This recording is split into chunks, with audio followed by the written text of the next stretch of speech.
credibility on the part of the communicator or the source, credibility of the source. And the second C stands for context. At what context and for what purpose we are talking or we are communicating, writing, expressing, it counts more. And the third C stands for content. Whatever we write, whatever you say, the content must be clear. That is the message. That is the message. It stands for message. And the fourth C stands for clarity. It must be very clear. If you write, it must be legible. If you talk, it must be very cohesive. It should not be there should not be any confusion. No confusion. Yeah. And then any message which is being given to the targeted audience must have continuity. If you say it today, we are looking at the advertisements. If an advertisement appears today on the TV or if you listen on the radio, if it is not repeated tomorrow, the essence is lost, the communication is lost. Therefore, continuity must be ensured. And then channel is the sixth C. Channel is very important. Selection of channels and the mix of channels, whatever medium you select or the media mix you prefer, it should be defined according to the message, according to the targeted audience. Even the credibility of the channel is very important. Even the credibility of the channel is whether very people important. believe in the channel or not, Yes, whether it is accessible, it is not accessible. Yes, sir. And the last C stands for the capability or the capacity of the audience. If you talk Sanskrit to a person who do not know the Sanskrit, Yes. it will lose its essentiality. Or if you pass talk, on. that's the reason why Gandhi preferred very simple language, short sentenced, understandable, without using any jargons. Therefore, you should always keep in mind the targeted audience, and it is one of the 10 commandments. Know your audience. That is very important. If you do not know your audience, if you do not understand what audience to whom you are talking, then it is a wasteful communication exercise. And again, we can talk something about the message itself, the content and message which you have mentioned. That is the objective of the message. What is it that you are trying to convey to the receiver? That is also equally important. Yes, KMK. Yes, here we also have certain barriers. See, when we are trying to pass a message to other people, say public or target audience, we should also know their backgrounds, their education background, their cultural background, their linguistic background, then economic background. Based on these facts, we have to structure the message, maybe language, maybe the message itself, content, and the channel. Channel, duration, as so many Mr. other Babji things. said, if a Sanskrit knowing message is being told to non-Sanskrit people, there is no use, it will fail. So, the receiver may not understand it. So, we have to take care these areas of structuring the message to the correct people in the correct channel That and correct language. again gets us back to the importance of the receiver, for Receiver. whom you are Yes. talking to, the Yes. profile of receivers. The whole communication is depending upon the receiver only. So, we have to design the messages, the language in which it has to go, and depending upon the barriers of the public. So, it will have its own impact, effectiveness on the public receiver, that means receivers. Babji, Let me dwell on the barriers of more. communications furthermore, sir. We have several barriers in communication process. To list them out, the first barrier being the language itself, that is the linguistic barrier. As we already discussed, language is the basic. Illiteracy is one of the major. Illiteracy is another barrier, and then psychology is another barrier. Supposing we are talking to small children, some physics or about something else, he may not give that attention to the communication. He will not listen. If the communication is not listened, the communication is a wasteful exercise. Similarly, you have physiological barriers. Small children cannot sit for more than 30 minutes at a stretch. Their attention span. Because their physique will not allow them to sit for longer periods and listen. Whereas women can sit for longer periods, adult people or old aged people can sit and listen to many things. So, physiology also plays a very important role.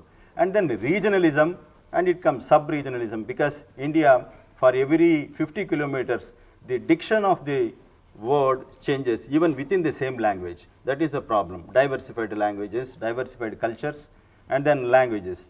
So social class is another problem, because in society is subdivided into many categories, and each class of people will have different kinds of interests. They will listen what is interested to them. You cannot go on tell what is not. Force we cannot them. force them to listen. That is another thing. And then academic status also plays as a barrier in communication process.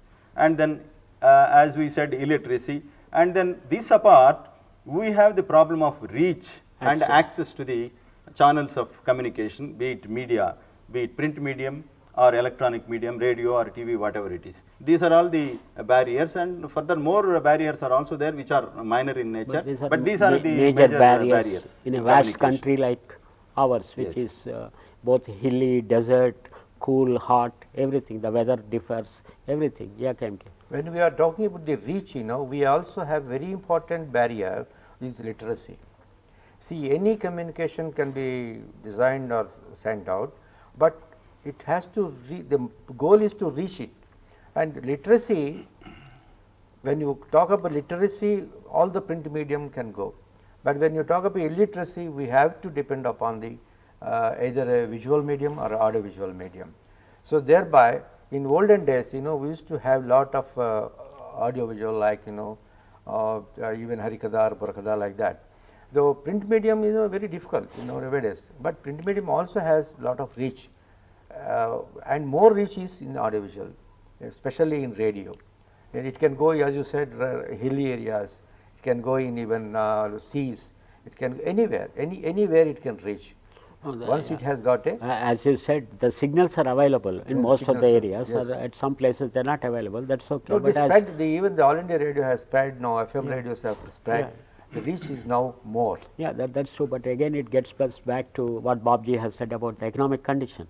The signal may be available, but the person cannot afford to But when you use compare it. to a TV and a radio, is very last difference. It's there. okay. We'll come It's back to affordable. radio Yes. at a So later stage. the other important topic in communication process is, as we earlier discussed, said, communication is always a two-way process. It is a two-way traffic. It cannot be one way. It must reach the communication from the sender or the communicator.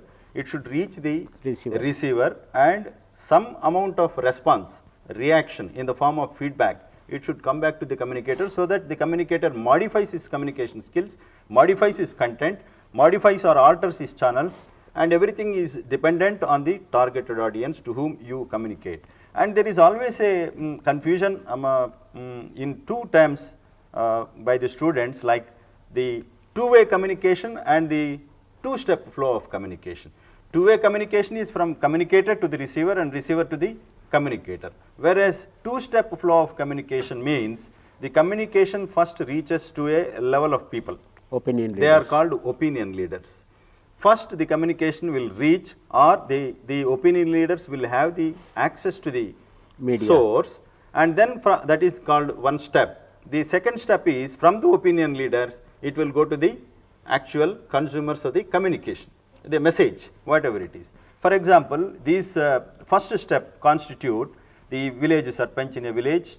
Suppose we assume a unit as a village sarpanch, a teacher, a school teacher, a multi-purpose health worker, a bangle seller, a student who shuffles between the village and the school every day, urban a tractor areas driver, urban a tractor areas. driver, urban Even a areas, postman. These are all constitute the opinion first leaders. step, opinion leaders. Spread. Because opinion leaders are better positioned than the actual receivers of communication.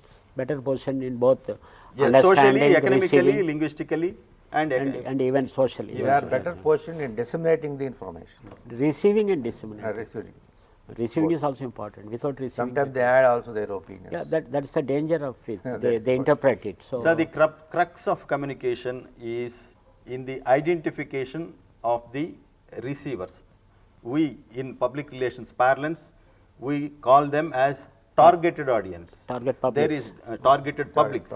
Targeted public or targeted audience is the very essence for public relations practice. Otherwise, the general public and the general audience is a myth in public relations. Yeah, thank you very much, Mr. Babji and K. Thank Garraw. you Thank you very very much. much. Thank you. I think we had a very good discussion on public relations. Thank you very much. Thank you all.